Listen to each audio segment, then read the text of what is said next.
What's wrong, Anas? Apa telah berlaku dengan ahli politik kita ni semua ni, Anas? Sebab apa yang terjadi, dia adalah, kau tahu tak, sebab mereka hidup dalam satu ekosistem. Ekosistem tu sendiri telah rosak.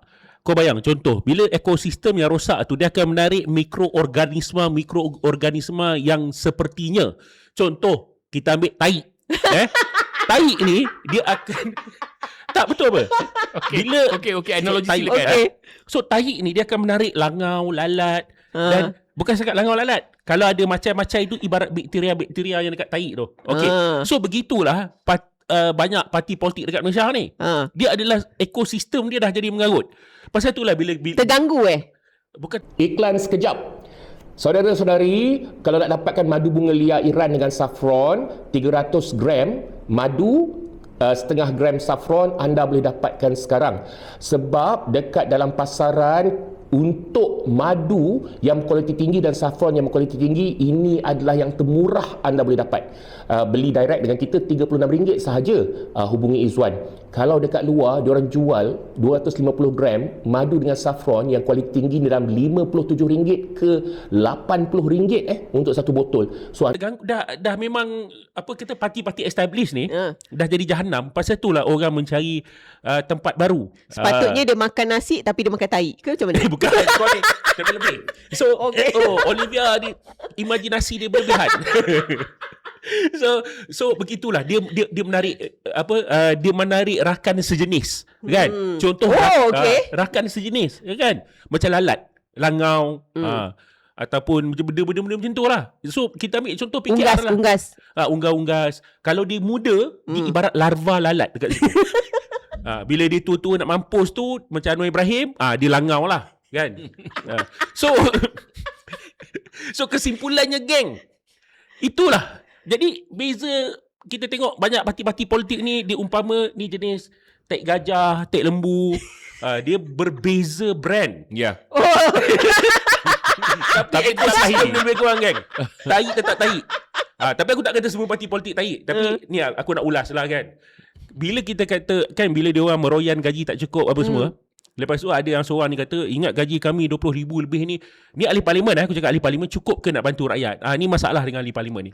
Mangkuk Hayun, wahai ahli parlimen, orang tak harap gaji kau 25,000 tu bantu rakyat. Kau tahu tak, sebagai ahli parlimen, cara macam mana kau nak bantu rakyat? Kau duduk dalam parlimen, engkau bentangkan akta, engkau bercakap rakyat ubah undang-undang. Contohnya, kau tahu JKM macam ni peruntukan tak cukup, kan? Ataupun mekanisme JKM ni menyusahkan rakyat Malaysia nak dapat bantuan. So kerja kau dekat situ, bukan kerja kau pergi kenduri kahwin hulur ampau RM100. Tak ada siapa pun. Satu lagi yang cakap tu daripada ahli parlimen PAS yang cakap kan. Ni ahli parlimen PAS, tak ada pernah siapa penyokong PAS berharap ahli parlimen PAS ni pergi kenduri kahwin hulur RM100. Kalau UMNO tu aku tak tahu, tapi benda tu dibudayakan. Pasal apa? Kenapa? Pasal apa? Pasal banyak orang miskin, dan orang miskin ni telah dijadikan bahan kan, bahan kepada ahli-ahli politik ni untuk kata hanya aku boleh bagi duit dekat kau. Aku ni mungkin Datuk Abu ke apa. Dia bukan kerajaan pun tak boleh. Jadi kau kena angkat Datuk Abu ni. Pasal apa? Pasal Datuk Abu ni ada duit. Sebab tu kau akan dengar banyak dalam mana-mana parti politik, kita kena pilih dia pasal dia banyak duit. Betul tak? Kau jangan kata parti kat Sabah Sarawak je main benda macam tu. Dekat Malaysia pun. Kenapa ketua bahagian ni dia layak jadi ketua bahagian? Pasal dia banyak duit. Dan macam mana dia nak dapat duit? Ni budaya UMNO lah aku nak cerita, dan menjala ke PKR, menjala ke parti-parti lain sekarang ni. Kan? Parti PAS aku tak nampak sangat lagi. Aku tak nampak sangat. Ini kita kena jujur PKR, DAP pun sama. Kan?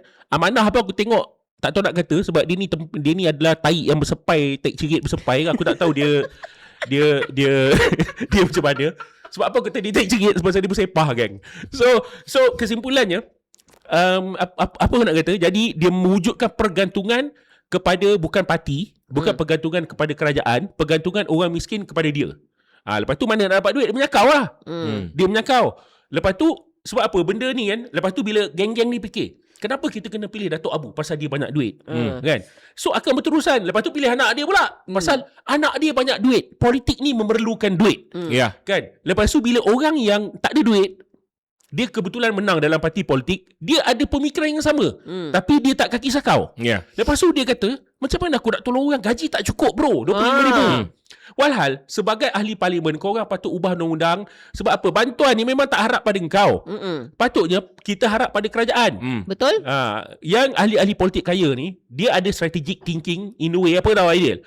Kalau dia memperkasakan kerajaan untuk bagi bantuan, dia tu replaceable. Ni aku kena sebut orang-orang macam dekat Perlis orang tu yang masuk dalam PAS. Even Hujah dalam PAS. Kenapa kita pilih dia?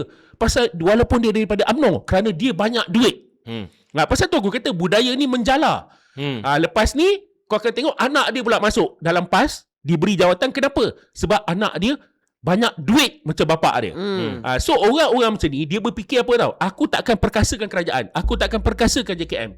Pasal bila kerajaan perkasa, aku ni Datuk Abu ni replaceable. So masa inilah ekosistem parti berubah menjadi taik. Sebab taik tu asalnya makanan yang halal.